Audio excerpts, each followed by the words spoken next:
Welcome to episode 2 of Breakaway Rail Talk. Breakaway Rail Talk is the show where John and I break away from doing rail talk together because as much as I love that dude, it gets a little combustible being on air every week with each other. On the first episode of Breakaway Rail Talk, John flew solo and welcomed author Jennifer Kelly to talk about the history of the Triple Crown winners. This time, I'm killing 3 birds with one stone. I'm welcoming a friend, a guest, and a new sponsor. This week, I talked to Andrew Stewart, who's the bloodstock manager for Arion Pedigrees. Arion is the greatest pedigree database and resource in the business. If you haven't heard of them, you soon will, because they're coming to American shores. They mainly have focused their operations in New Zealand and Australia and Europe to this point, but they're coming to America. And that's what brought us together on Breakaway Rail Talk. Andrew and I have been, we've been friendly and corresponding for a while now. We'd never seen each other face to face until this episode. We had a great conversation. He is coming to us from New Zealand, so it might get a little bit wonky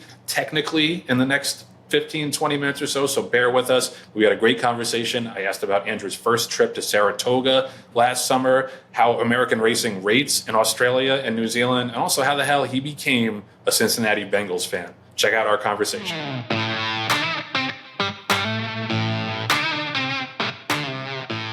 Welcome to the latest Breakaway Rail Talk. It's the second Breakaway Rail Talk that goes on top of the Rail Talk shows we already have, and then on top of the Off the Rails blooper reels. We got lots of content coming at you. I'm so stoked to meet this guy face to face. He is the bloodstock manager for our newest sponsor for Breakaway Rail Talk, Arion Pedigrees. Andrew Stewart, welcome to the show. Thanks very much, Joe. It's great to be here. It's so good to have you. You and I have chatted for a while. This is kind of like we were chatting online, and this is our first date, except now everybody is watching it, so don't be awkward. I'll try not to be.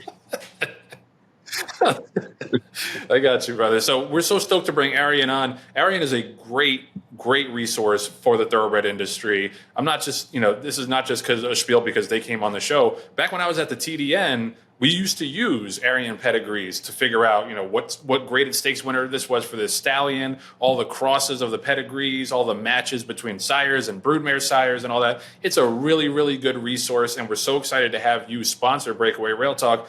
Just tell us a little bit about your company and what you do and what sets you apart. Arion came into being in 1996, and at that stage, I think all sales companies had their own cataloguing departments. The company in New Zealand decided it didn't want to have one, so a couple of the employees bought the rights to the database and set up Arion Pedigrees, and they contracted to do the pedigrees for the New Zealand sales companies, and over the years we've added the 2 Australian sales companies, Magic Millions and William Inglis. We do pedigrees for a South African company. We do the catalogue for the Hong Kong International Sale, and we do stallion registers mainly in Australasia, but in other parts of the world. We do private stud books. I'm at the moment just finalising one for a major Irish stud. We supply a lot of data to sales companies, mainly Australasia and also up in Europe. And so we've sort of got a 2/3 of the world focus, and North America is sort of the last target for us. So here we are. No, and we're stoked to have you, and I think that this is a space that you guys, it's a very sorely needed service in the North American thoroughbred industry. There are some people that do it a little bit well. There's some crowdsourcing sites like Pedigree Query, which I use, but that's basically Wikipedia. So you got to take all that with a grain of salt. I'm really excited for you guys, and especially for you because I know you a little bit. But let's get in a little bit of your background. If you can't tell, Andrew is from New Zealand. That's that accent. Also, let's start, while we're talking, let's pop up arion.co.nz. Let's put up the website at the bottom while Andrew and I are talking for a little bit. So tell me a little bit about you. How did you get into racing to begin with? And then was it always the guiding passion for you, or is it something you came upon later in life? I was probably born and bred into the industry. My father was an equine vet. He raced horses, so I remember going to the races as, a 3 and 4-year-old and sitting in the car at the rail and watching the horses. And so I've always been a race goer. I actually started working in a stable at the age of 13, I think, and used to ride horses on the track. I was about 30 kilos lighter in those days, so I don't imagine myself on the back of a horse now. I've always been involved in that side of the industry, and when I left school, really sort of just fell into the industry as well, and worked in various roles in sales companies and breeders organisations, and then ended up at Arion, as I say, Arion's been going 27 years, and I think I've been there for 22 of them or 23 of them, and Wow. yeah, I think it's like anything. If your passion is what you do, it's pretty easy to get up in the morning and go to work, and that's the way I feel about the whole industry. Yeah, no, and listen, you don't look a day over however old you are to have been working all those jobs and then working at Arion for 22 years. You look good, my brother. I told you this was a date, by the way. Yeah. I want to ask a little bit about about the New Zealand breeding industry and racing and breeding industry as a whole, because I don't know, you pay pretty close attention to American racing. The foal crop is down, handle is steady but not growing. I Yeah. think there's some further consolidation coming to American racetracks. By comparison, what are Australia and New Zealand like? Is it a growth industry? How's the foal crop? How's the handle? All that stuff. Talking foal crops, our foal crops have diminished the same way they have really, around the world in most countries other than, say, Japan. The New Zealand industry, the breeding industry, is really an export industry. We breed about 2,500 foals a year, and about 1,500 horses get exported from New Zealand every year. So that's a large chunk of our foal crop. The racing industry has suffered to a certain extent. Handle has been down, as it has been, as we've seen in other countries. There's been a lot of poor management of our betting agency. We've got one single betting agency in New Zealand, which handles all thoroughbred, standard bred, greyhound betting as well as sports betting. So they've got a monopoly, but they haven't been run very well, and so the industry as a whole has suffered because stake money is generated solely from betting. We've just the betting agencies just signed a deal with an international outfit called Entain, and they've provided they've made certain guarantees. They've provided funding. I think they're putting in 100 million over 5 years. For stakes for the three codes. So there's a bit of optimism around. I think that's really helped our breeding industry as well. The breeding industry is only as strong as the racing side of it. Traditionally, New Zealand's punched above its weight in terms of breeding. We supply about 8% of the thoroughbred population in Australia, New Zealand breds, and we won 30% of the Group 1 races. So we Wow. do very well. Yeah, we do very well, and it's historically it's been up to that level between 20 and 30% for a long time. So we do really well. We breed good milers. We breed 1.25 mile horses. We breed 1.5 mile horses. The Melbourne Cup. You probably know all about the Melbourne Cup. It's a 2-mile race. It's the race that stops the nation in Australia, and we've got a really great history in that. Interesting though, at the moment, the two leading world's best sprinters are both New Zealand breds, Lucky Sweynesse in Hong Kong, and a horse in Australia called I Wish I Win, who's one of the early favourites for the Everest. And we traditionally don't breed sprinters, but we've got a couple of good ones at the moment, so we're hanging our hat on them. Yeah. No, that's awesome. I didn't realize that's a great stat about how like you said, punch above your weight class in terms of the production quantitatively versus qualitatively. But you're a guy who knows a lot about a lot of different countries racing, and that's part of the reason that Arion is such a valuable resource, because you cover so much of the world. How much does American racing or European racing even, how much does that rate in New Zealand? Like, do you just paying attention to the Breeders' Cup days and the Kentucky Derby, or is there more of, obviously the time difference is difficult, but is there a great appetite for American and European racing, or not so much? Traditionally, European racing has been a lot more accepted here.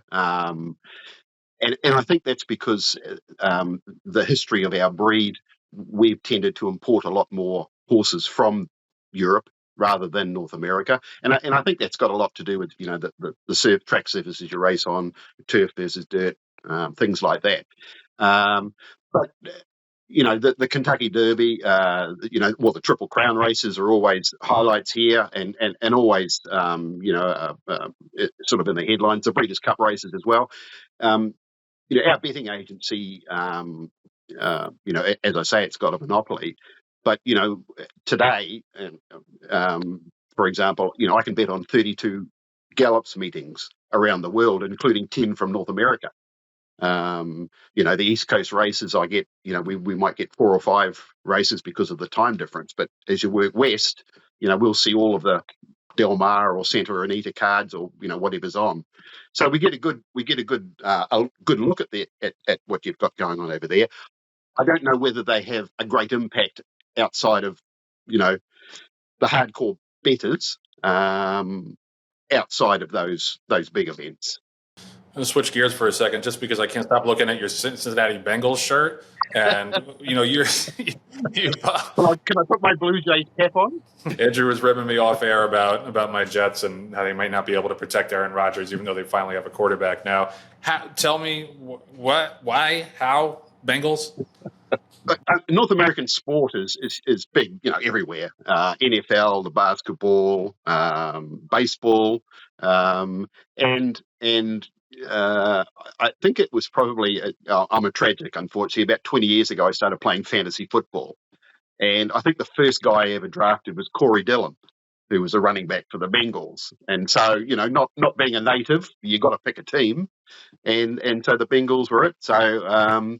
My wife and I have been lucky enough to have a couple of trips to North America, and I've been to Paul Brown's, what was Paul Brown Stadium, and had that experience.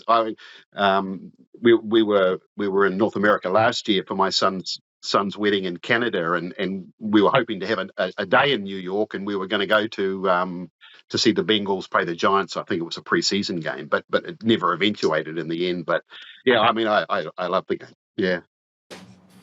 We're both. There's another thing we have in common. Both fans of woebegone franchises, although yes.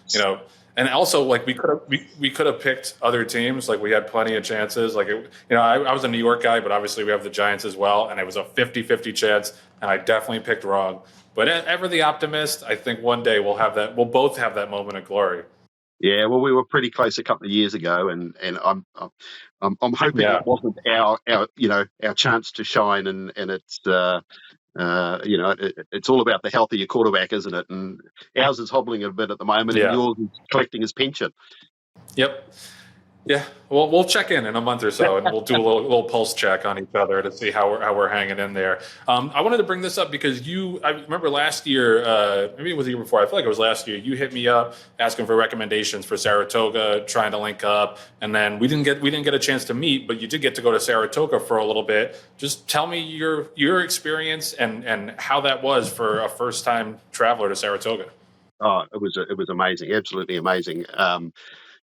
I sort of really had no idea what to expect, and my wife and I were sort of walking down the road leading to the entrance gates there, and just seeing the amount of people. I mean, it was Alabama Stakes Day, we got to see Nest, of course. So we were expecting a sort of a fair crowd, a good sized crowd, but you get to the gates and you see all these people with their coolers and their deck chairs and just making a real day of the whole thing. The weather was fantastic. The place was full of vendors selling all sorts of stuff. There was even a little marquee, and they were giving away kiwi fruit from New Zealand. And I thought, wow, what a day to come. We picked the right day. And then getting to see the horses up close, and Todd Pletcher was sort of standing, like 2 feet away from me at one stage, and the jockeys walking through the crowd. I mean, that's something we don't see here and down this way, just getting up close to to the action, it was an amazing day, and I'm definitely, we're planning our next trip, and hopefully it'll be next year, and definitely want to go back. That's for sure. Yeah, no, you got to stay a little bit longer too, because I know you had a lot of things you wanted to check off, but you really got to post up for like a week at least, and then go to the backstretch, go through the morning training, go to the Oklahoma. Definitely. That stuff is unlike anywhere else in the world, which you're confirming to me right now, because I always assume that, but it's great that you had that experience. I wanted to jump back to Arion for a little bit because it is such a good product, and I'm so stoked to have you guys aboard. just tell me a little bit about the team and where you guys come from. Like, is it a big team or a small team? Does everybody have a racing and breeding background? Are you all gigantic pedigree nerds, or just you? We're only a small team. There's only sort of 8 of us, and two of those people are IT people, so we really don't count them. They're sort of just there to help when required. So the pedigree side of it is really quite small. It's only, as I say, about 6 people. Everybody's got a strong industry knowledge and history. I wouldn't say most of them are sort of race goers or anything like that, but they've all been there for a long time. Put it that way. I'm not the oldest person that's been, or the person that's been there longest. Is actually a person that's been there longer than me. I think our newest employee we hired 5 years ago. So we tend to stay there. It's either because we're really good at it, or we're not good at anything else, and there's nothing else we can do. So we're sort of stuck there. But yeah. So I think both things could be true. Yeah, exactly. I think both things could be true. Yeah, I mean, you've been listening to me, so you've probably worked out I don't know anything else but the industry. But yeah, so that's great.